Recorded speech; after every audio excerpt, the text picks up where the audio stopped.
Madrado y Olivera surge en el 2007, hace ahora 10 años, por un tema pues casi casual, ¿no? Había entrado el código técnico, yo trabajaba solo en el estudio, me di cuenta que solo no podía trabajar y busqué gente.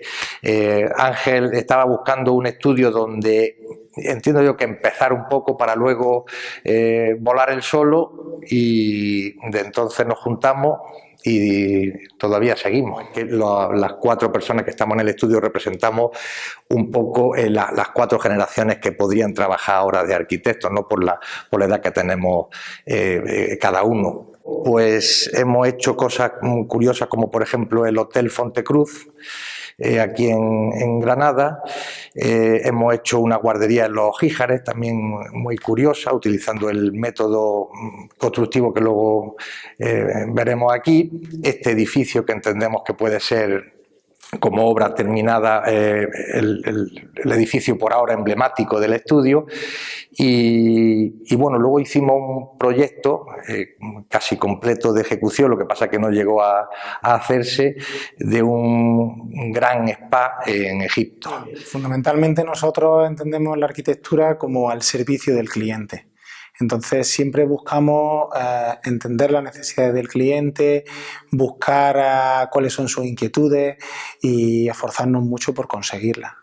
Intentamos no ser unos arquitectos estrella que busquen su lucimiento, sino especialmente entender qué quiere el cliente, qué necesita, y llevarlo hasta sus últimas consecuencias, pero siempre desde una perspectiva de una arquitectura contemporánea, en la cual para nosotros es muy importante el contexto en el que se ubica el proyecto, es decir, en nuestro periplo hemos hecho obras tanto de rehabilitación como vivienda unifamiliar, como bloques familiares o tal, y siempre hemos, si se ven por separado, están, digamos, muy influidos por la ubicación que tienen, por el barrio en el que se encuentran, por el contexto en general.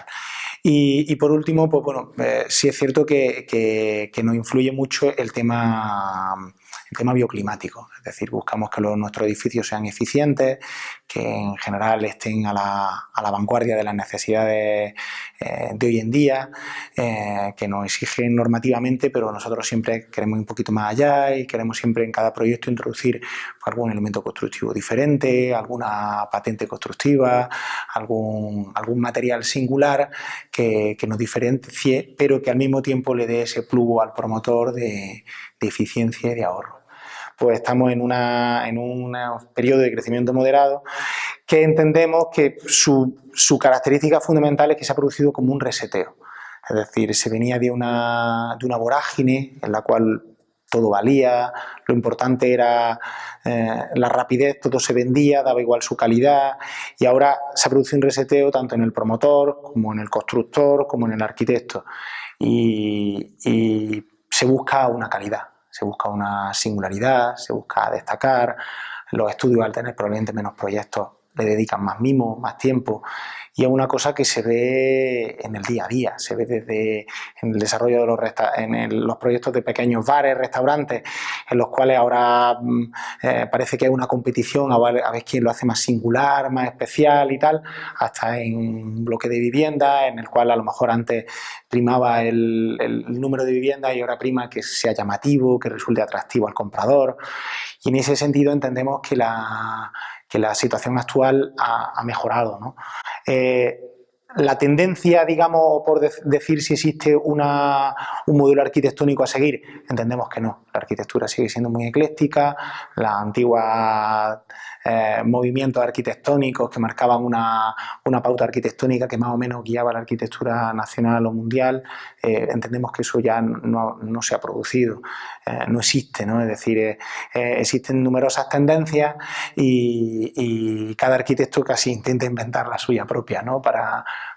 Con ese objetivo, con hacerse más singular y diferenciarse de la competencia. Bueno, entiendo que además en lo que es la tendencia ahora arquitectónica en el mundo, siempre que hay un concurso a nivel nacional, a nivel internacional, las bienales, las revistas, siempre hay proyectos no solo españoles, sino también bastante propuestas granadinas. En la Bienal de Venecia de hace un par de meses creo que había 4 o 5 proyectos de granadino y en Granada. Luego a lo mejor eso no se refleja o no se ve cuando vas paseando por la calle. Yo creo que esta tendencia la inició además con sus proyectos Torrecilla, ese referente que los arquitectos de Granada tenemos y lo tenemos como referente, pero desgraciadamente ya no como persona. En concreto estamos haciendo una rehabilitación en el centro de Granada, en el barrio de la Magdalena, que es un pequeño bloquecito, y lo que le estamos intentando es dar precisamente la identidad del propio barrio. Decía, un edificio antiguo, pues queremos que una vez terminado sea o siga siendo un edificio antiguo del centro de Granada, para que no se confunda cuando se hagan las fotos y sea de la periferia de Granada o de la periferia de Málaga. Estamos intentando una rehabilitación pues bastante curiosa. Los promotores además, digamos, están bastante encantados con la idea, que es una cosa que ayuda mucho, no pelearte como arquitecto con el promotor, sino ir todos de la mano. Bueno, también estamos desarrollando varios proyectos de viviendas unifamiliares. Podríamos decir que cada uno tiene su singularidad o sus elementos que lo diferencian, pero tal vez el mayor reto lo estamos encontrando en un edificio, en una vivienda que está en ladera, una ladera muy pronunciada y además con un factor que es una normativa planteada para construir la vivienda en ladera ascendente. Y nosotros somos de los pocos de ese plan parcial que tenemos que construirla en sentido descendente, lo cual está suponiendo una serie de condicionantes añadidos a las peticiones lógicas y propias del promotor que están generando una casa que aparenta que vuela, ¿no? Y bueno, está siendo un reto muy interesante y estamos muy orgullosos del posible resultado final. Estamos haciendo una reforma integral, y cuando digo integral es muy profunda, de una casa palaciega de pueblo, ¿no? Hemos cogido un palacio que estaba dividido a su vez en varias partes y estamos teniendo que hacer una reestructuración integral, manteniendo la estructura de la edificación, pero es para vivienda, es decir, quien pudiese ver el proyecto por su magnitud podría pensar que es casi una casa rural, pero no, es un promotor privado que ha querido, digamos, recuperar el brío de esa edificación, pero dándole un toque de comodidad, y también está siendo un proyecto apasionante.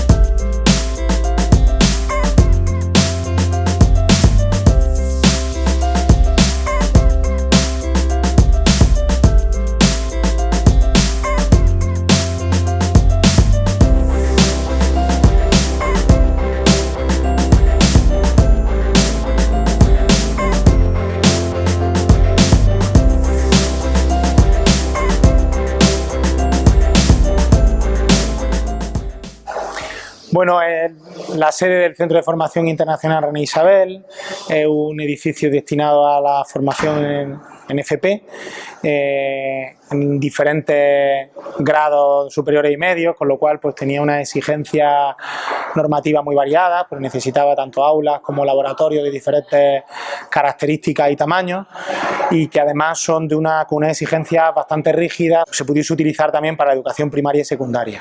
Los condicionantes de este edificio son muchos. El fundamental fue el tiempo. decir, en origen se tenía que construir en 9 meses, aunque posteriormente por retraso en la administración se tuvo que hacer en 6, ¿no? Es decir, la obra empezó a finales de marzo de 2016 y en la primera semana de octubre pues ya se estaban impartiendo aquí clases. Como suele pasar muchas veces, económica, es decir, no se podía hacer un gran dispendio, sino que tenía que ser muy contenido en los temas de revestimiento, en los temas de acabado, el factor del aprovechamiento. Se podían construir 1.603 metros cuadrados y el edificio tiene 1.603 metros cuadrados. Aunque esto a lo mejor pueda sonar habitual en otro tipo de edificaciones tipo vivienda, ahí es mucho más fácil debido a que las unidades de ocupación son más pequeñas. Aquí los módulos de la aula y de los laboratorios, como hemos comentado, son más rígidos. En consecuencia, pues esto también condicionaba mucho el proyecto.